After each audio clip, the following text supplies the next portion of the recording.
Welcome to the CodeX Cantina, where I am Una. And I am a wilted crypto. Today we are going into one of Family Ties and Clarice Lispector's most respected short stories, if not the most important short story from Clarice Lispector, and that is The Imitation of the Rose. And as always, we start off publication information. Clarice Lispector said that this was originally finished in 1955, but it was not published until 1960 in the Senior magazine and the collection of Family Ties. Born in the Ukraine, but identified and kind of claimed by Brazil, she would definitely say that she is a Brazilian writer. Clarice spent much of her life as an ambassador's wife, traveling around the world, feeling rather lonely and even disconnected, arguably.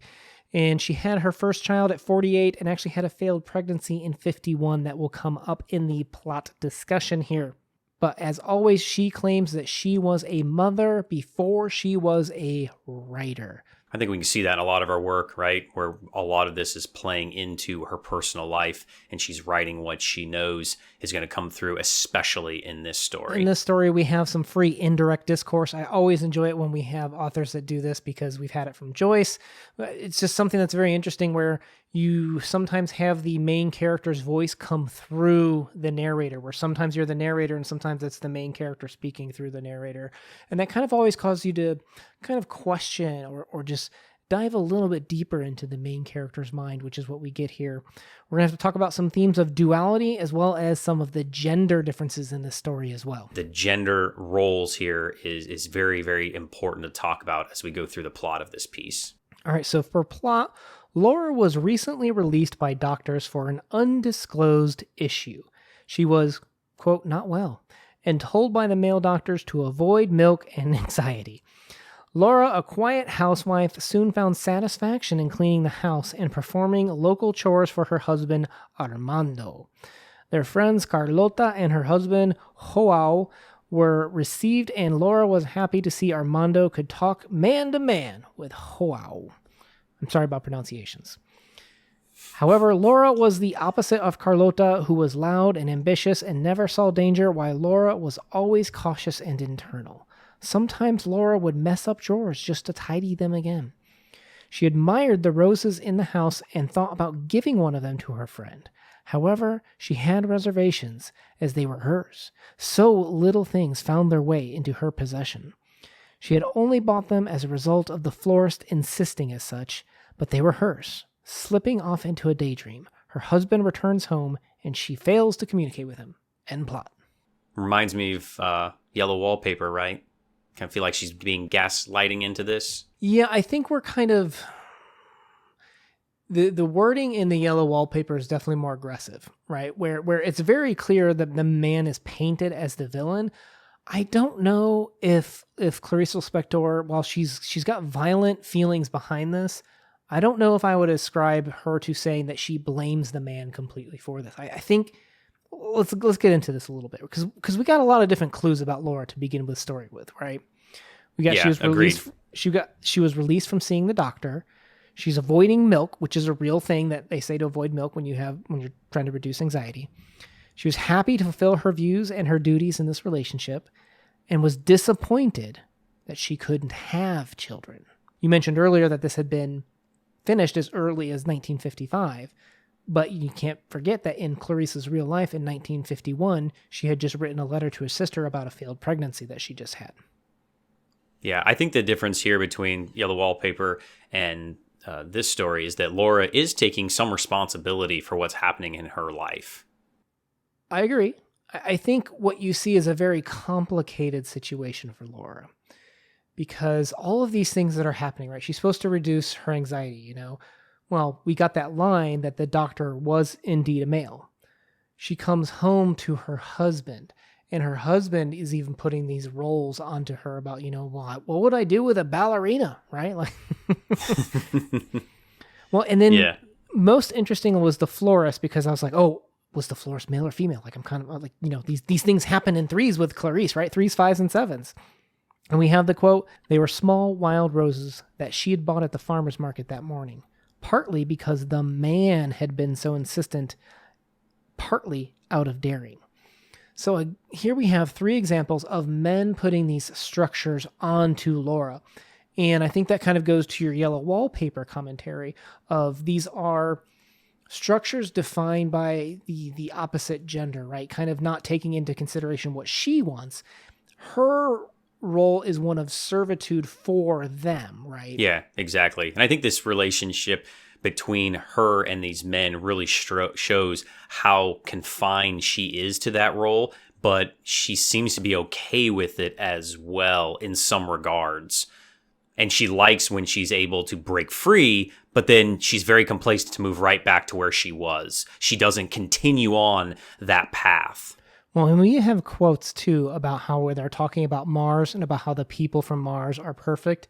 And it's very well known that Mars is typically representative and indicative of masculinity. So in this story where structures are being put onto her, and we're talking about these structures being perfect, being from Mars, I think it's kind of a very aggressive stance from Lispector. I think it's very obvious that Lispector is setting the norms for these gender identities or these gender roles, and that Laura is not going to question them. Would anyone see in the tiniest offended speck the lack of the children she'd never had?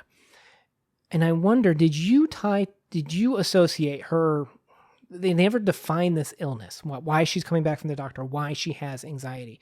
Did you tie her anxiety and her willingness to placate the male gender because of this line right here where she'd never been able to have children? Do you think this is a postpartum conversation potentially? Maybe it's that she thought that that's part of my contribution to this relationship is the man is going to provide and I'm going to provide him with children. And she has those quotes, it was her own fault because she didn't command respect.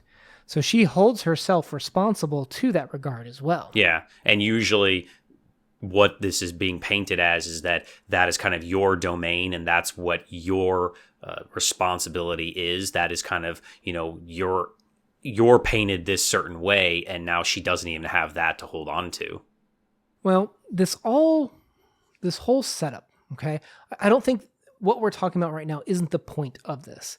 I think we're setting up all of the dominoes to be tipped over, leading us towards this rose, right? The rose is what the story's named after, the imitation of Christ, the imitation of the rose.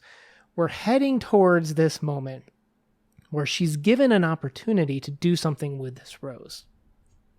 What was your takeaway of this object? Yeah, when reading this, I feel like that the rose represented her freedom and her freedom of choices that she was going to be able to make, that she was going to be able to give this away because she doesn't have any other really freedoms in her life. Why would her freedom be thorny? That's pretty good. Well, I mean, they talked about the thorns of the stem and how it's beautiful, but it's also dangerous. Yeah, true. I guess she feels like maybe the choices that she's going to make in life could propose a danger to herself, to her family. See, to me, this is totally subjective when we're talking about this, right? Because Lispector doesn't use symbols, symbology in a traditional sense. She's kind of creating her own world. She's marching to this beat of her own drum, and I think that's what just makes her so fantastic. And it really allows the reader to inject themselves into it. Maybe she wouldn't like it. She'd want us to feel a certain way.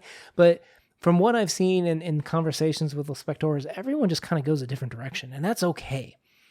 My direction is, when we talk about, okay, so your wife, when she works with the DSM classifications, that's a structure that's put onto you, right? And sometimes those can be very powerful when you say you have to act this way or you have to be this certain way. That's why you even have in clinical trials and studies of medicines, they have those placebos, right? Why do you have placebos? To see if it actually is working or not, or if it's just people mind over matter. Exactly, because the mind over matter is a big thing, right? And if you tell someone act this way or you should stop being this way, sometimes that's all you can focus on, right? And to me, what I'm seeing Laura go through in this, free, indirect speech, we're entering her mind. She's constantly just being pitted against all these different options. And, her decision to want to have the child with Armando, perhaps. She might decide to want the child, but it's not in her control to actually have the child, as we saw in this situation, right? Her inability to have the children. To me, the rose represented more of decisions. The reason she didn't want to give away the rose is because that was one of the few decisions that she had control over in her life. If she gave away her ability to make decisions, what does she have left? And that's why she just grasps onto it with the last bit of strength that she has. And to me, decisions to the point of the rose being both beautiful and violent and protective over itself with thorns, isn't that true of decisions too? These choices can lead you towards beautiful options. It can lead you down perilous paths like the thorn and stuff like that. The reason Laura wanted to hold on is because it was the only thing that was hers. It was her choice. Yeah, so I think like kind of two things here real quick is that I think that our decisions define us, and this is going to be a defining moment in her life of whether she's going to hold on to that power, as you said, or whether she's going to give it away like she has her entire life to all of these men in the story, and she'd be giving it away to a woman, which is very different than what has happened to her entire life. And I think that a lot of people might interpret it, and I think a lot of people might interpret the rose as, kind of a symbology for a child itself. But I like your idea much better. Well, she has those quotes where she says stuff like, no longer that terrible independence. She's painting independence as terrible, right? She has some joy in the dependence that she has. And you can hear that in some people. And it doesn't have to be just women. Men can be this way too, where they're happy to be reliant upon the wife. And the wife sometimes is happy to be reliant upon the husband. There's something about taking away a choice, taking away that independence that is actually kind of liberating. And I think we're getting to see that with Laura a little bit here. She talks about how it makes her feel superhuman, how she's trading in her youth, her energy. And you got to remember, divorce wasn't legal until 1977 in Brazil. So the choice to get married as a woman was very long lasting there too, where you were kind of legally stuck in this marriage unless you shipped yourself off to Uruguay, like the Las Vegas of South America to get married. So she almost is worried about being stuck in this perpetual state and is okay with that in a sense too. You can be worried about something and be okay with it at the same time. And that's what I like about Lispector, is that she's able to bring these really complex situations and somehow not use words, but still push me towards this moment of a very complex feeling that we have. Yeah. So two things on that. I think that this is one of those unique cases where the rose isn't what a traditional rose would mean in a story, right? Where you always point out what the flowers and trees and everything mean. That's not going to happen in this case. And I think the other thing is that we see her relationship with this rose, but as you said, the relationship with all of these men and this woman in this story is that they're all kind of like opposite of her, right? Is they're all kind of go-getters, and she is somebody that's very, very, submissive and, kind of a recluse, where they're all alphas and going and getting it, and he's the man and gets to have a man-to-man talk, and she is not that. She is very different than all the other characters in the story. She was thick, unlike a ballerina, and Armando was tall and thin. Like, even her relationship with Armando was opposites. Yeah, we really see this here in the language of the story when you have the conversations between the husband and the wife here. And I quote, "And then the front door slammed. Then the front door slammed." And you see this repetitive, almost dual nature like we see between these two individuals. Right. And then the story's called The Imitation of the Rose, and the imitation of Christ is mentioned twice.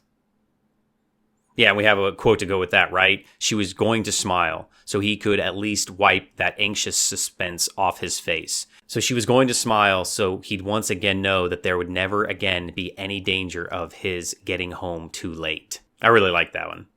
Yeah, I think Lispector is very clearly trying to pit two things against each other, but here's the difference. When we see other major writers do this, right, we that's all a portrait of the artist was, right? Sticking two people between two things. One of your favorite writers of all time, Alexander Pushkin, loves taking a character, inserting them into polar opposites with something else, right? That's just something that they love to do.